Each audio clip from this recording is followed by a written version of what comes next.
Hello guys, this is उत्कर्ष और मैं आपका स्वागत करता हूँ रेडी टू क्रैक में। I hope you are doing well और आपकी तैयारी एकदम मस्त चल रही होगी। आज हम लोग 5 अप्रैल के जितने भी इम्पोर्टेंट क्वेश्चंस हैं करंट अफेयर के, जो आपके कॉम्पिटिटिव एग्जाम में आ सकते हैं, उनको एक डिस्कशन के साथ देखते हैं। चलिए स्टार्ट करते हैं। पहला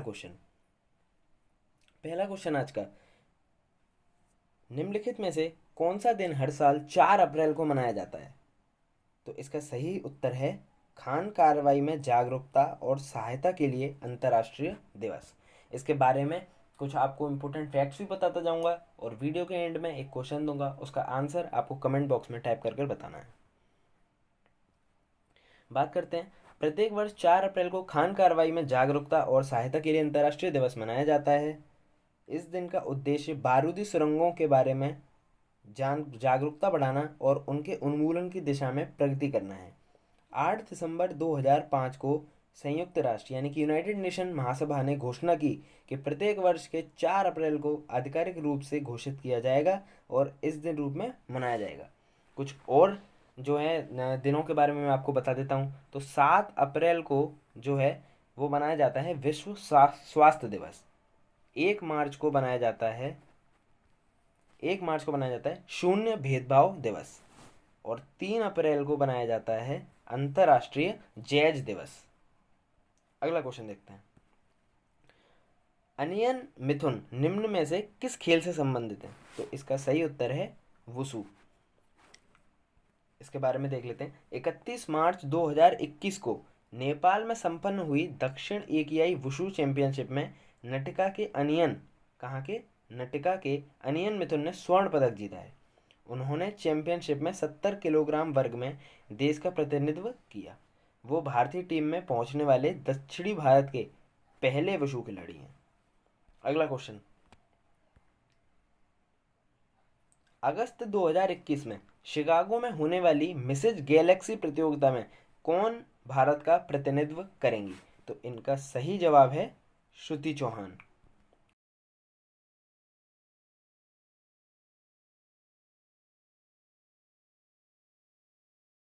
इसी प्रतियोगिता में विंग कमांडर, ये किस पोस्ट पर है? विंग कमांडर श्रुति चौहान भारत का प्रतिनिधित्व करेंगी।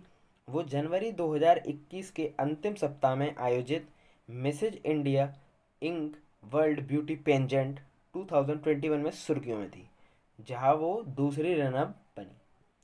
विंग कमांडर चौहान को हाल ही में महाराष्ट्र महिला अचीवर पुरस्कार से सम्मानित किया गया है। नाम याद रखिएगा, महाराष्ट्र महिला अचीवर पुरस्कार। अगला क्वेश्चन, निम्न में से किसने रूस में कोविड के लिए मरीजों का इलाज करने वाले स्वास्थ्य कर्मियों का समर्थन करने के लिए $1 बिलियन तक के ऋण को मंजूरी दी है? तो इसका सही जवाब है एनडीबी ने। इसके बारे में जानकारी हासिल कर लेते हैं थोड़ी सी। न्यू डेवलपमेंट बैंक यानी कि एनडीबी ने, इसकी फुल फॉर्म आप याद रखनी चाहिए। एनडीबी ने रूस में कोविड के लिए मरीजों का इलाज करने वाले स्वास्थ्य सेवा श्रमिकों को समर्थन के लिए $1 बिलियन का ऋण को मंजूरी दी। एनडीपी की स्थापना ब्राज़ील, रूस, भारत, चीन और दक्षिण अफ्रीका द्वारा की गई, जो ब्रिक्स के नाम से जाना जाता है। उभरती हुई अर्थव्यवस्था का एक समूह है। इसने अपने सदस्य देशों को संकट से संबंधित सहायता में $10 बिलियन तक का प्रदान करने के लिए अप्रैल 2020 में एक आपातकालीन सहायता सुविधा शुरू की। अगर एनडीबी के मुख्यालय की बात करें तो वो कहाँ पर है? शंघाई में। शंघाई यानी कि चीन। और इसके संस्थापक की अगर बात करें तो संस्थापक है ब्रिक्स। अगर डेट हम बताएं तो वो है 15 जुलाई 2014। अगला क्वेश्चन देखते हैं। रिलायंस इंफ्रास्ट्रक्चर ने किस शहर में अपने पूर्ववर्ती मुख्यालय रिलायंस सेंटर को 1200 करोड़ रुपए में यस बैंक को बेचा? तो इसका सही उत्तर है मुंबई सेंटर को। कुछ इसके बारे में जानकारी। रिलायंस इंफ्रास्ट्रक्चर ने सांता क्रूज मुंबई में अपने पूर्ववर्ती मुख्यालय रिलायंस सेंटर को 1200 करोड़ रुपए में यस बैंक को बेचा। बिक्री से प्राप्त आय का उपयोग निजी ऋणता के ऋण को चुकाने के लिए किया जाएगा। इस बिक्री के बाद यस बैंक का रिलायंस इंफ्रास्ट्रक्चर के लिए एक्सपोजर 2000 करोड़ रुपए तक कम हो गया है। अगला क्वेश्चन देखते हैं। अप्रैल 2021 में भारतीय रिजर्व बैंक के उपराज्यपाल का पद किसने छोड़ा है? तो इसका सही जवाब है बीपी कानूनगो ने। इसके बारे में देखते हैं थोड़ा सा। भारतीय रिजर्व बैंक के उपराज्यपाल बीपी कानूनगो ने शुक्रवार 2 अप्रैल 2021 को अपना कार्यकाल समाप्त होने के बाद पद छोड़ दिया। उन्होंने अप्रैल 2017 में केंद्रीय बैंक के उपराज्यपाल के रूप में कार्यभार संभाला था।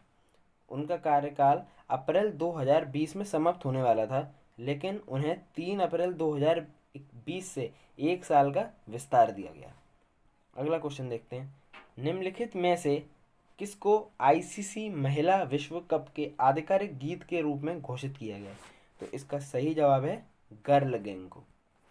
देखते हैं इसके बारे में। न्यूजीलैंड के गायक, कहाँ के? न्यूजीलैंड के गायक गिन विगमोर के एक ट्रैक गर्ल गैंग को 2022 में आईसीसी महिला विश्व कप के आधिकारिक गीत के रूप में घोषित किया गया है। यह टूर्नामेंट न्यूजीलैंड में 4 मार्च से 3 अप्रैल 2022 तक आयोजित किया जाना है। विश्व कप का साउंड ट्रैक आइवरी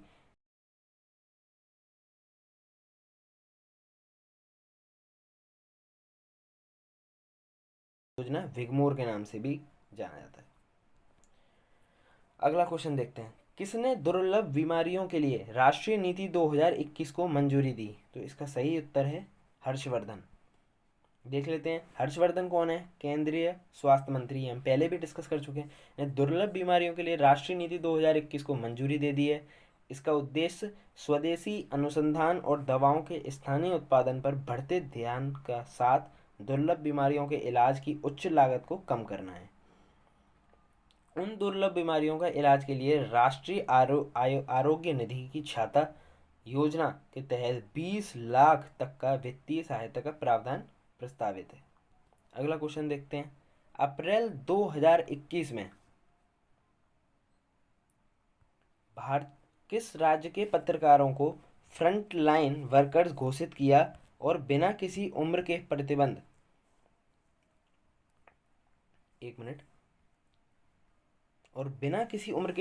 के लिए उनके लिए कोविड-19 टीकाकरण की घोषणा की? तो इसका सही उत्तर है उत्तराखंड। इसके बारे में थोड़ी सी जानकारी देख लेते हैं। उत्तराखंड सरकार ने 3 अप्रैल 2021 को पत्रकारों को फ्रंटलाइन वर्कर्स घोषित किया और बिना किसी उम्र के प्रतिबंध के उनके 2 कोविड-19 टीकाकरण की घोषणा की। सरकार ने राज्य के हर जिले में पत्रकारों के लिए एक टीकाकरण केंद्र स्थापित करने का आदेश दिया है। केंद्रीय स्वास्थ्य मंत्रालय के अनुसार 4 अप्रैल 2021 तक उत्तराखंड में कोविड के 2404 सक्रिय मामले हैं। अगर उत्तराखंड की बात हुई है तो अगर मुख्यमंत्री की बात करें तो मुख्यमंत्री हैं वहाँ के त्रिवेंद्र सिंह रावत। राज्यपाल अगर बात करें तो बेबी रानी मौर्य। लोकसभा की सीट हैं 5 और राज्यसभा की सीट हैं 3। ये लोकसभा और ये राज्यसभा। अगला क्वेश्चन देखते हैं। पहली बार खगोलविदों ने नासा के चंद्र एक्सरे वेधशाला का उपयोग करते हुए किस ग्रह से एक्सरे विकिरण का पता लगाया है? तो इसका सही उत्तर है यूरेनस। काफ़ी चर्चा में जो है ये विषय बना हुआ है आजकल। इसके बारे में कुछ और थोड़ी इंपॉर्टेंट इन्फॉर्मेशन बता देते हैं। पहली बार खगोलविदों ने नासा के चंद्र एक्सरे वेधशाला का उपयोग करते हुए यूरेनस के एक्सरे विकिरण का पता लगाया है। शोधकर्ताओं ने यूरेनस पर 2002 में और फिर 2017 में एक्सरे विकिरण की पुष्टि करने के लिए चंद्र टिप्पणियों का इस्तेमाल किया। पहले अवलोकन से एक्सरे की स्पष्ट पहचान की गई और दूसरे अवलोकन में एक्सरे की एक संभावित चोंद मिली।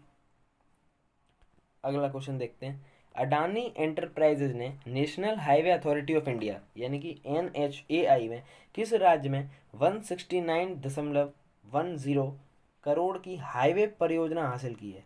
तो इसका सही उत्तर है उड़ीसा। इसके बारे में इंफॉर्मेशन की बात करते हैं। अडानी एंटरप्राइजेज ने national highway authority of India में उड़ीसा में 169.10 करोड़ की हाईवे परियोजना हासिल की। यह अनुबंध अडानी एंटरप्राइज की पूर्ण स्वामित्व वाली सहायक company Adani road transport limited यानी कि ARTL ने जीता है। ये हेम यानी कि संकर विसर्ग की विधा पर उड़ीसा में रायपुर विशाखापट्टनम आर्थिक गलियारे में तहत NH 133 सीरी रोड के 6 लेन बादा कुमारी से कारकी खंड का विकास करेगा। अगर उड़ीसा की अगर यहाँ पर बात करी गई है तो बात कर लेते हैं। मुख्यमंत्री हैं नवीन पटनायक, राज्यपाल हैं गणेशी लाल। अगर जिलों की संख्या करें तो 30 जिला है उसमें, और लोकसभा की सीट है 21 और राज्यसभा की सीट है 10। ये लोकसभा और ये राज्यसभा।